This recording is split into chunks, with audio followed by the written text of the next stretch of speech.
कधी विचार केला होता की एक दिवस असा येईल जेव्हा सगळं थांबेल, शहर ओस पडतील, रस्ते निर्जन होतील आणि माणूस माणसाला भेटण्याऐवजी त्याच्यापासून 4 पावलं दूर जाईल।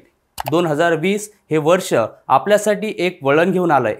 कोरोना, एक अदृश्य विषाणू साऱ्या जगाला हादरवलं। त्यावेळी माणूस कोणत्या स्थितीत होता? ज्या जगाला झपाट्यानं पुढे न्यायचं होतं ते क्षणात थांबलं।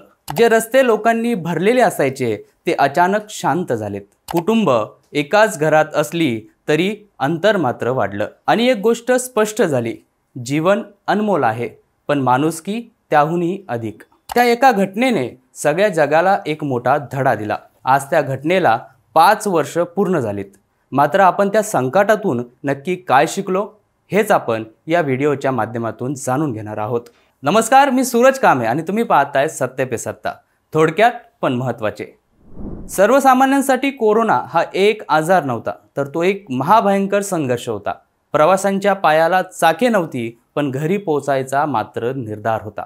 भुकेल्या पोटांना अन्न नव्हतं पण माणुसकीनं खूप जणांना आधार दिला।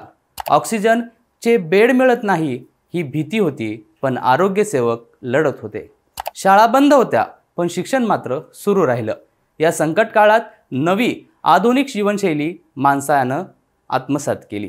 डिजिटल क्रांती वेगवान झाली, ऑनलाईन शिक्षण संवाद वाढला, स्वच्छतेचं आणि आरोग्याचं महत्त्व आपल्याला नव्यानं कळालं आणि सर्वात महत्त्वाचं, माणसं आणि नाती यांची खरी किंमत समजली। आज आपण त्या काळाकडं मागे वळून पाहतोय तर एक गोष्ट समजते, मानवजात कितीही संकटात सापडली तरी ती उभी राहू शकते। 5 वर्षापूर्वी आपण एक भीषण युद्ध लढलो।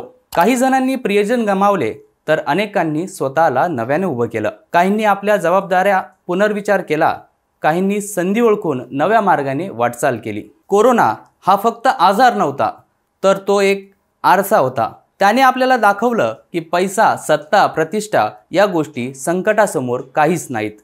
त्याने शिकवलं की माणुसकी, प्रेम, सहकार्य आणि मदतीचा हात यांच्याशिवाय आपण शून्य आहोत। आजचा दिवस केवळ एक स्मृती नाही, तो एक जिवंत धडा आहे।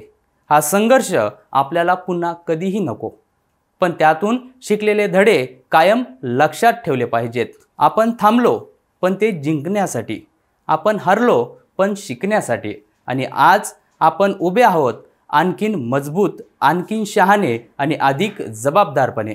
याच भावनेनं आपण पुढे जाऊयात, सुरक्षित आणि एकमेकांसोबत उभे राहूयात, कारण संकट येतात आणि जातात पण एकजुटीनं उभं राहिलेला समाज इतिहास घडवतो हे आजच्या दिवशी नमूद करावेसे वाटते। या भागात तुर्तास इतकेच। तुम्हाला हा व्हिडिओ कसा वाटला ते कमेंट करून नक्की कळवा। अशाच माहितीपूर्ण व्हिडिओसाठी पाहत राहा सत्य पे सत्ता, थोडक्यात पण महत्त्वाचे। तसेच आमच्या चॅनलला सबस्क्राईब करायला विसरू नका।